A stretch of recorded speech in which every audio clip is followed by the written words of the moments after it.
you have to tell the story. Of course, they're in a lot of pain right now. They're devastated. They, you know, we don't know exactly what the cause of death was, and it could be she could have just had a heart attack because her body was run down from all of the years of drug use. Who knows? And I guess what the family is saying, they don't want to forget. They don't want it to be overshadowed. All of the changes that she brought to people, all of the joy she brought to people's lives, the songs. When you go through the list of songs, you could almost, you know, remember what you were going through at that moment when that song was out. And so I think that's the important thing to focus on.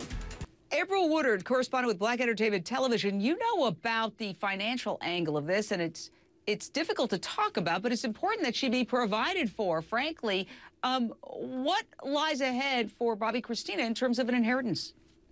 Well, you know, it's a little sketchy at this point because we don't know what the contracts say, but there are reports that Whitney is broke.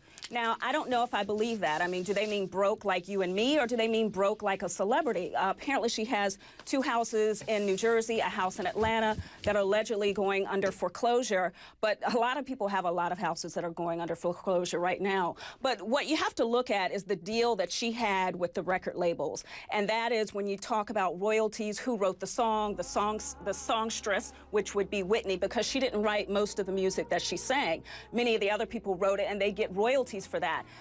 So it's really sketchy trying to figure out what the deal was, but I imagine somebody who's negotiating a contract for Whitney Houston would allow her to have a percentage of the royalties. So therein, when the song plays, every time the song plays, she gets maybe, you know, a certain amount of cents each time the song plays. And we're going to talk in a little bit how Dolly Parton could be making a lot of money next.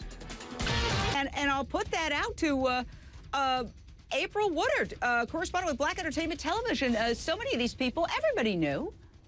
Yeah, I think they do know, but I think people are just, you know, there's not that one person who's willing to say, hey, look, Whitney, put this down. There are probably a bunch of yes people around her, as often happens with stars. So I think that somebody was like, well, it's not drugs, you know, per se, it's just alcohol, and her problem is cocaine, and her problem's been weed, and those types of things. So they're thinking that perhaps, I'm assuming, they were thinking that, you know, a little bit of champagne won't hurt anyone.